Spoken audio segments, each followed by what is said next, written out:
Good evening, Hillsborough County PTA leaders, unit leaders, advocates, community. Thank you so much for allowing us to come into your houses this evening. We appreciate the time you're going to give us. This is my first official Facebook Live as PTA President for Hillsborough County, so obviously I'm excited. I do want to go through a couple things here before we get started with our special guest. One, getting involved. I want to kind of give you guys some ideas on getting involved before, as the year progresses, or the summer progresses. Getting involved means finding ways of becoming part of advocacy, engaging, working with your youth in any different avenues that there are. But it also means asking people to become involved. The social media posts, the emails, those are great, but sometimes you just need to walk up to somebody and ask them to be involved. So I encourage you to be bold and to start looking for those people in your schools, in your communities that you feel are going to be wonderful advocates for your school, and start preparing them to be part of the 2020-2021 PTA board with you. Remember, Helen Keller, I think I wrote this down. Helen Keller says, and parents, talk to your village. Alone we can do so little, together we can do so much. So that's my little plea for you guys as we start on with our Facebook Live session. Now, engagement's the other thing I want to talk to you about. What is engagement? It's not always PTA. Okay, it's spending time with your kids and reading, playing games, throwing a baseball, swimming, riding bikes. I even have one parent that likes to go singing with their kids in the car. These are things that we need to continue and start engaging with our kids again, giving them the time, giving them the attention that they deserve because they're our kids. So those are two little things I wanted to kind of throw little nuggets I wanted to start out with. They're kind of little hot topics for me. And now we're going to go on to some special stuff. As I mentioned, we need to be direct in how we ask people to be part of our PTA. I said that because I have a perfect life lesson here. The person I'm going to bring on, Miss Debbie Kline, who is the media specialist. As a matter of fact, she was media specialist of the year for Hillsborough County. She works at Claywell Elementary. In my son's third grade, which goodness is 9 years ago, asked me to start a dad's club. She was very direct about it. She also was very supportive about it. Because she asked me directly, I felt important and needed and got going with that.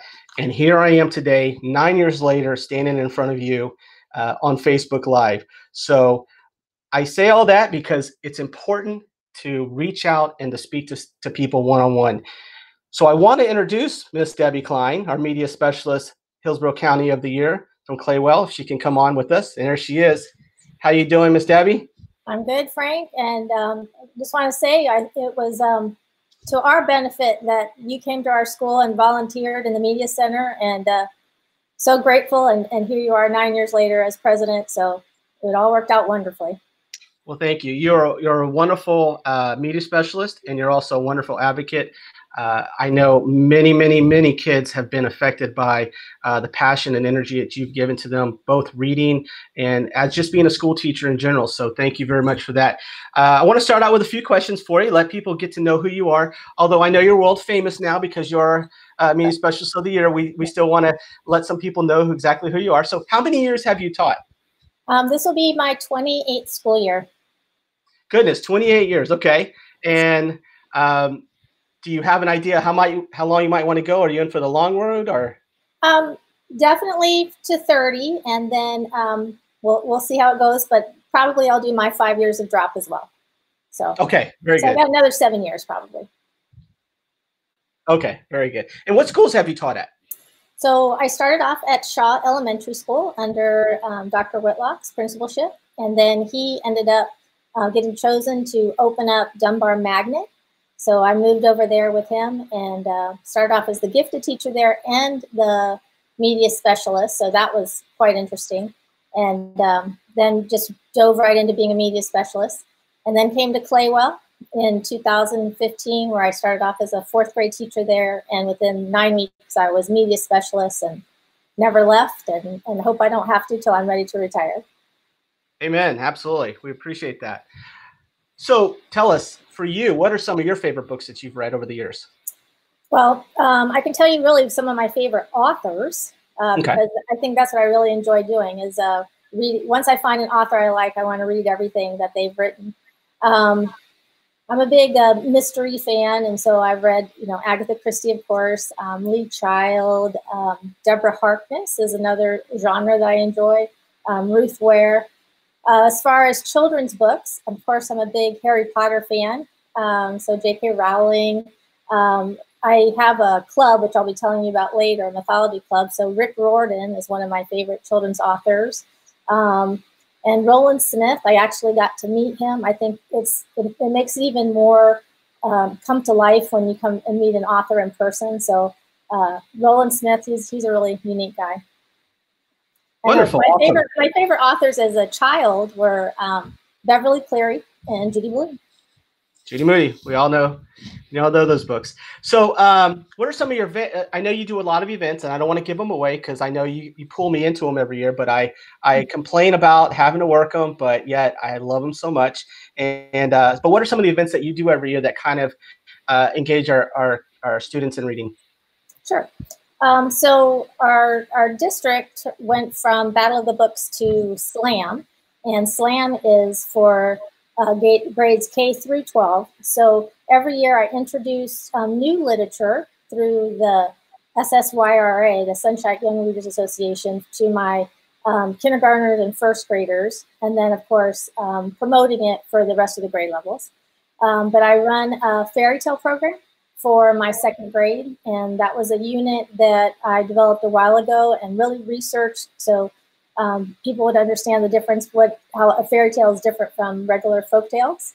And then I have a bowl at the end, which you volunteer to help me out with. I also have a Seuss Olympic competition for my 3rd graders. And for my 5th graders, I have a mythology bowl that has to do with Rick Riordan's books. And then I also have Judy B. Jones Club, which is for my 2nd graders, and a 3rd grade comic book club, which I'm most proud of. That is for reluctant male readers. There's research that shows that by the time a male is 8, if they are not enjoying reading for pleasure, they're going to stop. And so this kind of catches them and gives them a genre that they can get really excited about. And then I track those same kids in 4th and 5th grade, and I've had about a 95% success rate. Those kids go on to enjoy reading again. So it's a good catch.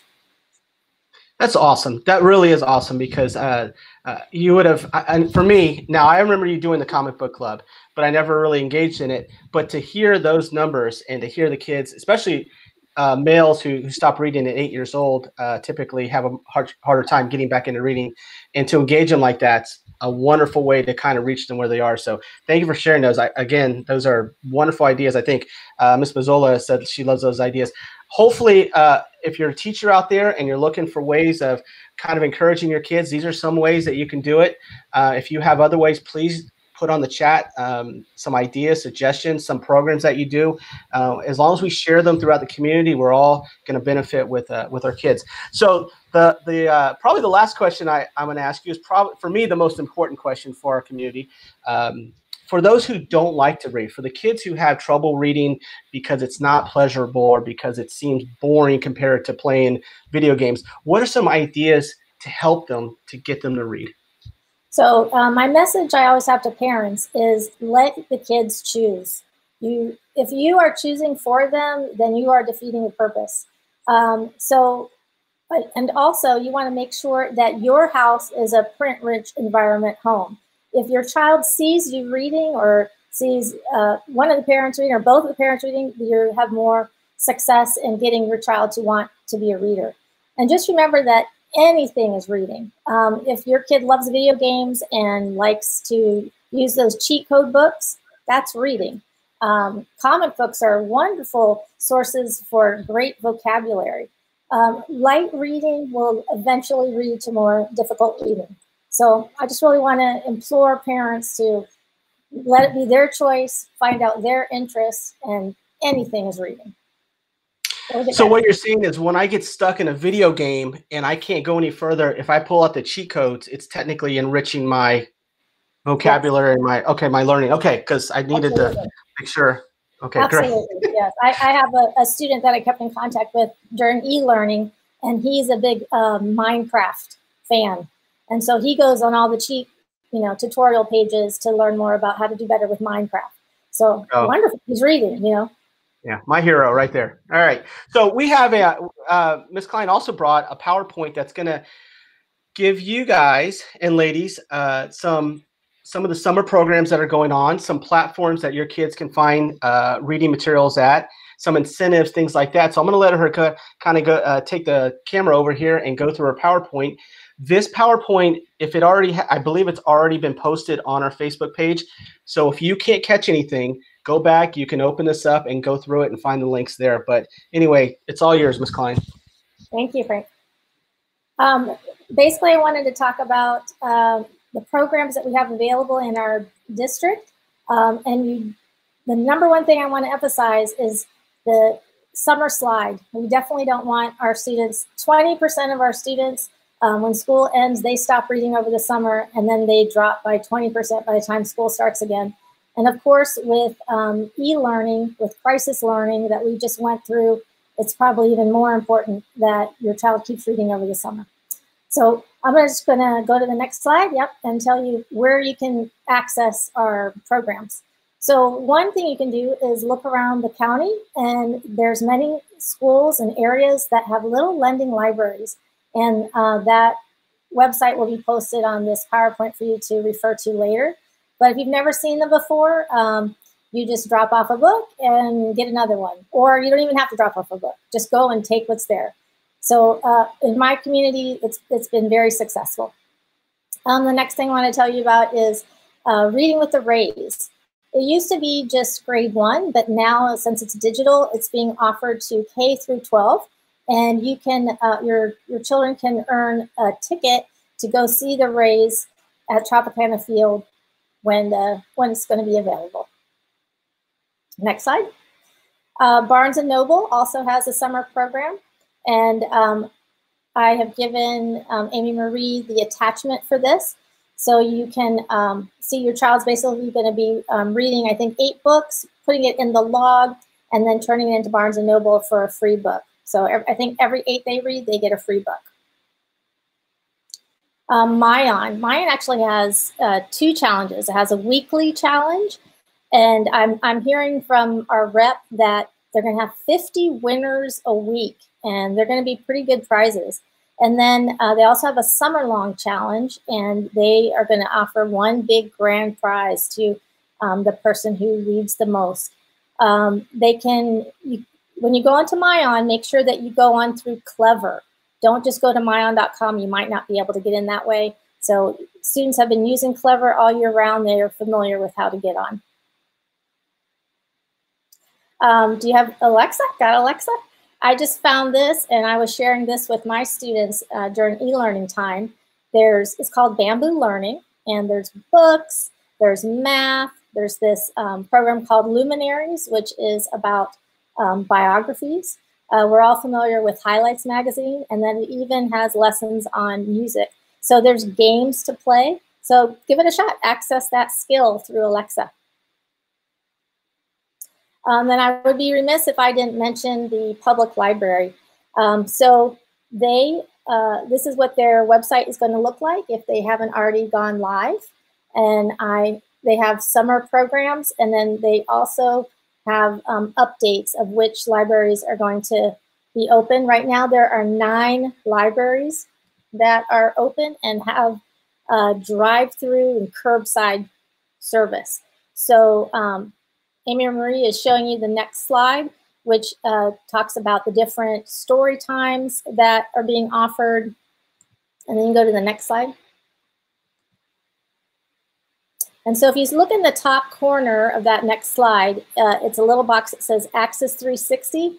I don't know if everyone is familiar with this, but this is a virtual library that's offered to every Hillsborough County student, and all you need is your student number. And so you're going to access books. It's assigned to your school, and I'll talk about that in a minute. But go ahead to the next slide.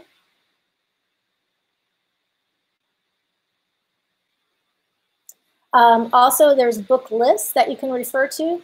And as we know, with everything that's going on right now, diversity is super important. If you continue to read with your child, make sure that you're choosing books that are by diverse authors or the topics are diverse. I'm also including some links to the American Library Association with some notable readers, but here on the public library page, you'll see some links for it as well. And then also there's magazines available too to access from the public library. So if you want to check out books from the public library, you don't really even need a library card anymore. If you go to that URL that you see there and type in your child's student number, the PIN is 4321.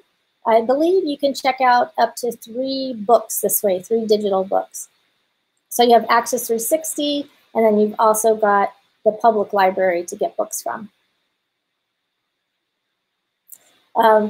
Every year, we love to focus on new literature, and our Sunshine State Young Readers Program does that.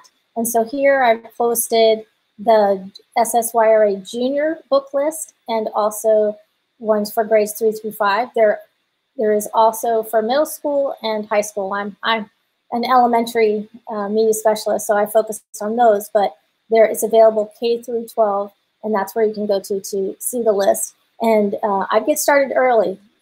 There is a group of 100 media specialists who read through literally hundreds and hundreds of books, and they have to narrow it down to 15. And that's tough. So the fact that they've done this shows you that these are really good books. They're great literature. Every single year, the children love these books. So I encourage you to try to get a hold of them this summer. Like I was saying, to get to Access 360, you're going to click on that link either on the public library page, or probably your media specialist has posted it to your school website. You're going to look for your school and then type in your student number, and you're in. Now you can start checking out books. All right, that's my presentation. Like I said, I've given Amy Marie some more links that you can access in addition to this PowerPoint. So if there's any questions, I'm happy to help and to answer. Thank you so much, Ms. Kline, and I have to call you Ms. Kline on Facebook. So many great places to go. There's so much literature and resources, and obviously what you talked about is our kids just gotta continue reading throughout the summer. Don't give it up. Don't lose that passion, and also don't lose a lot of the vocabulary that goes along with that. So reach out to Ms. Kline. If you're at Claywell, yes, reach out to your librarian wherever you are. And if you can't seem to find what you need, you have my email there that's scrolling over every 5 seconds. Reach out to us, and we'll be more than happy to send you the information that you need. And we will continue to send out those resources. I know we're going to post some of the books that Ms. Kline showed, as well as other books out there that may be very helpful, especially for today. And that is a segue to what is next for us. So I would be remiss if we did not talk about a subject that's going on in our country and in our community as well. I feel it needs to be addressed, and we're going to go ahead and address it. Please understand we're addressing it as a Hillsborough County Council PTA, and we put this together. We'd like to read it to you, and this is how we feel. And of course, we would welcome your questions and your suggestions and your comments, and anything that you can do to help with what's going on. So Hillsborough County Council PTA condemns the horrible actions that have taken the lives of George Floyd, Ahmaud Arbery, and Breonna Taylor, and many other Black Americans. We recognize that our Black community is hurting, angry, and frustrated. And while we can never begin to understand your pain, please know that we are hurting with you. We hear your voice, and while we will never forget their names, we stand together with you now in hopes that this begins real change. It will take difficult discussion and dialogue, and most importantly, hearts that are willing and ready to work to unify us all. Hillsborough County Council, PTA, and all of its local units will have a place in this work because of our mission and purpose as it's written in our bylaws throughout the state, to engage the public in united efforts to secure the physical, mental, emotional, spiritual, and social well-being of all our children and youth. And also it states to advocate for laws that further the education, physical and mental health, welfare, and safety of our children and our youth. These are right in the fabric of our bylaws. And we feel like those are where we need to be at right now. So Hillsborough County Council, PTA, encourages our local units to strongly consider creating a diversity, equity, and inclusion chair and/or an advocacy chair if you haven't already done so. Make every effort to create a board that is inclusive and reflective of your school and your community. Please see the Diversity, Equity, and Inclusion Toolkit that is provided by our state and national PTA, and you also see it here on the screen as well. It will answer your questions and give you direction on how this position can be most effective within your school and community. HCCPTA will be planning outreach via Zoom and other platforms to help answer questions and other suggestions and to be better advocates within our communities. And finally, and most importantly, be ready to listen first. Our PTA County Council also encourages new voices within our board. We are still in need of a diversity, equity, and inclusion chair on our board, and even if you don't have the time to commit to that position, we ask that you stay engaged through your local unit and within your community. These feelings did not happen overnight, and we know it will take a long time for our community to heal, but we want each day to be a step forward to building a foundation in our neighborhoods. It will take the efforts and the voices of our local leaders, our parents, and families throughout our community. We have an opportunity through education and advocacy to give our children the chance to grow up living without fear. If we are to believe that all children are our children, then we need to acknowledge the truth that there are inequalities in education and society, and many of our Black children and families face this every single day. We all have a responsibility as child advocates to transform our PTA and our community outreach groups to listen, learn, and meet the needs of our children and families. I thank you for listening. I thank you for your hard work as volunteers. I thank you for making our children our most precious resource, our priority. So we started with a media specialist on reading. We figured we'd kick off the summer in an education series with reading. I did that for two reasons. One, I know we like to keep our kids engaged in reading. Also because I wanted you to see the person who got me involved in PTA specifically. So you can either be happy with her or blame her at this point. But we are going to continue our series of education next week in music with Dr. Dre Graham will be our special guest next Wednesday. So we please ask you to join us. Tell your friends and family about this. He obviously will be coming on talking about music in itself, but he also has a new position with the Florida Department of Education, which we'd like to talk to him about and find out what exactly he's doing and how we can be involved with that. A couple of things here. As you see the email scrolling across, if you're a new PTA, if you're a struggling PTA, please email us. Let us know how we can help. We have plenty of people on our board and plenty of resources to assist you. I'll be more than happy to do a Zoom or possibly even meet you if things work out. You have your School of Excellence.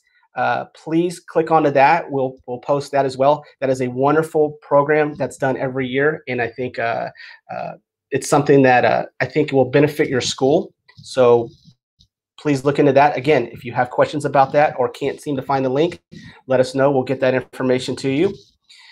And again, we're here to serve you. We have a wonderful board. It's a brand new board, other than maybe a couple of us, but they're wonderful people with wonderful hearts. I know there's a lot of you out there who are working hard. We thank you for everything that you do. There's so much work being done that no one ever sees. There's so much advocacy being given in our schools, in our communities. So as a parent of a child in public school, and as a person who grew up here going from Egypt Lake all the way to Hillsborough High School, I am thankful for what you guys and ladies do in our community, for the work and the effort and the time and the passion and the energy that you give to your schools and your communities. It doesn't go unnoticed, and you're making a difference every single day. So as I say that, please make sure you know your kids know how much you love them, how much you care for them. And with that, I say thank you very much, and we hope to see you next week.